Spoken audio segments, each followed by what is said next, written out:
Hello दोस्तों, आज की वीडियो में बात करेंगे आमेर किले के बारे में। ये जयपुर शहर के अंदर स्थित एक किला है और ये अपनी नायाब खूबसूरती और महलों के कारण विश्व प्रसिद्ध किला है और इसे यूनेस्को विश्व विरासत में भी शामिल किया गया है। इसके अलावा एशिया की सबसे बड़ी तोप जयबान तोप भी इस किले के ऊपर रखी हुई है। अगर आप भी इस किले के बारे में जानना चाहते हो तो बने रहिए वीडियो के साथ। तो शुरू करते हैं दोस्तों आज की वीडियो। तो सबसे पहले बात करते हैं आमेर किला, या इसे अंबर किला भी कहा जाता है। आमेर राजस्थान भारत के अंदर स्थित एक किला है और यह है राजस्थान की जो राजधानी है जयपुर, उससे 11 किलोमीटर दूर एक पहाड़ी पर स्थित किला है जो कि 4 वर्ग किलोमीटर क्षेत्रफल में फैला हुआ किला है। और यह पहाड़ी के उच्चतम जो बिंदु होता है उस पर स्थित किला है और जयपुर में प्रमुख पर्यटक स्थल के रूप में भी जाना जाता है। और इस किले के अंदर सबसे पहले मूल रूप से मीणाओं द्वारा ये किला बनाया गया था आमेर शहर में, और इसके बाद में इसे राजा मानसिंह प्रथम का शासनकाल हुआ। मतलब राजा मानसिंह ने इस पर कब्जा किया था युद्ध के पश्चात। आगे बात करते हैं, आमेर का किला अपने कलात्मक शैली के तत्वों के लिए जाना जाता है। मतलब यहाँ के जो महल है वो काफ़ी दर्शनीय हैं। और इसके अलावा बात करते हैं अपने विशाल प्राचीर और द्वारों के कोबल्ट रास्तों की श्रृंखला के साथ किले में मावटा झील है। मतलब कि किले की जो निचली सतह है वहाँ पर एक मावटा झील है जहाँ से किले को पानी की सप्लाई होती है और यह आमेर पैलेस में मुख्य पानी का स्रोत भी है। इसके अलावा मुग़ल वास्तुकला ने किले में कई इमारतों की वास्तुकला शैली को प्रभावित किया है। मतलब यहाँ पर मुग़ल शैली की इमारतें भी आपको इस किले में देखने को मिलेगी। और इसके अलावा लाल बलुआ पत्थर और संगमरमर से निर्मित आकर्षक भव्य महल 4 स्तंभों पर बिछाया गया है जिसमें प्रत्येक में आंगन स्थित है। इसमें जो महल है उनके नाम है दीवाने आम या हॉल ऑफ पब्लिक ऑडियंस, दीवाने खास या हॉल ऑफ प्राइवेट ऑडियंस। इसके अलावा शीश महल जिसे दर्पण महल भी कहा जाता है, या जय मंदिर।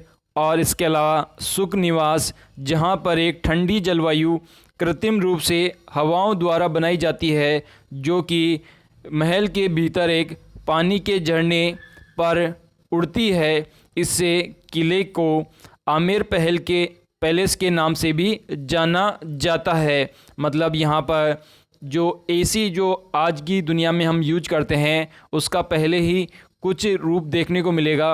मतलब जो पानी है उसका इस तरह से झरने के रूप में उसे बहाया जाता है ताकि जब जो गर्म हवा है वह उससे टकरा कर किले का जो महल है उसे बिल्कुल शीतल रख सके। इस प्रकार से इसका सेटअप किया गया है कृत्रिम रूप से। ये भी आप किले के भीतर देख सकते हैं।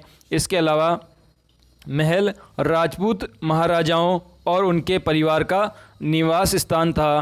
किले में गणेश गेट के पास महल के प्रवेश द्वार पर चैतन्य पंथ की देवी शीला देवी को समर्पित एक मंदिर भी स्थित है। जो मंदिर की देवी है उसकी मूर्ति राजा मानसिंह को उन्होंने 1604 ईस्वी में जैसोल बंगाल के राजा को हराकर ये मूर्ति लेकर आए थे शीला देवी की, और इसे आमेर महल के अंदर स्थापित करवाया था।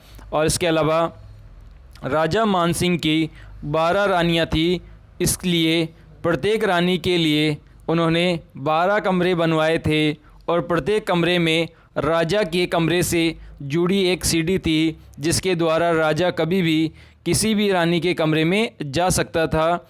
और राजा जय सिंह के केवल एक ही पत्नी थी, इसलिए उन्होंने पुरानी 3 रानियों के कमरे के बराबर का एक कमरा यानी कि बड़ा कमरा बनाया था जो कि 3 कमरों के बराबर एक कमरा था। इसके अलावा यह महल जयगढ़ पहाड़ी के साथ पहाड़ियों की एक अरावली पर्वत श्रृंखला जिसे चेल केला या ईगल्स की पहाड़ियाँ कहते हैं उसके ठीक ऊपर स्थित ये किला है। और इसके अलावा महल और जयगढ़ किले को एक जटिल माना जाता है, क्योंकि दोनों एक भूमिगत मार्ग द्वारा जुड़े हुए हैं। इस मार्ग को युद्ध के समय भागने के मार्ग के रूप में माना जाता था, ताकि शाही परिवार के सदस्य व अन्य लोगों को आमेर किले में और अधिक योग्य जयगढ़ किला में स्थानांतरित किया जा सके। और इसके अलावा आमेर पैलेस में वार्षिक पर्यटक यात्रा की रिपोर्ट पुरातत्व और संग्रहालय विभाग के अधीक्षक ने 2007 में 1.4 मिलियन आगंतुकों के साथ एक दिन में 5000 आगंतुक के रूप में दर्ज की गई है। मतलब इस किले में एक दिन में 5000 विजिटर ने किले का भ्रमण किया है। ये इसकी मैक्सिमम रिपोर्ट है और 2007 में इस किले को 1.4 मिलियन लोगों ने देखा है। और 2013 ईस्वी में कंबोडिया के नोम में आयोजित विश्व धरोहर समिति के 37वें सत्र में आमेर फोर्ट राजस्थान के 5 अन्य किलों को राजस्थान के पहाड़ी पर्वतों के हिस्से के रूप में यूनेस्को विश्व धरोहर स्थल के रूप में घोषित किया है। मतलब इस किले को विश्व धरोहर का हिस्सा भी बनाया गया है। तो ये था कुछ आमेर दुर्ग से जुड़ा वीडियो। अगर दोस्तों वीडियो पसंद आया तो प्लीज़ चैनल को सब्सक्राइब कीजिए और इस वीडियो को अपने सभी दोस्तों के साथ फेसबुक और व्हाट्सएप अकाउंट के माध्यम से शेयर कर दीजिए, जो कि इस किले को देखना चाहते हैं, जो कि जयपुर शहर को घूमना चाहते हैं और इसकी खूबसूरती को जानना चाहते हैं। तो आज के लिए दोस्तों वीडियो में इतना ही। थैंक यू दोस्तों।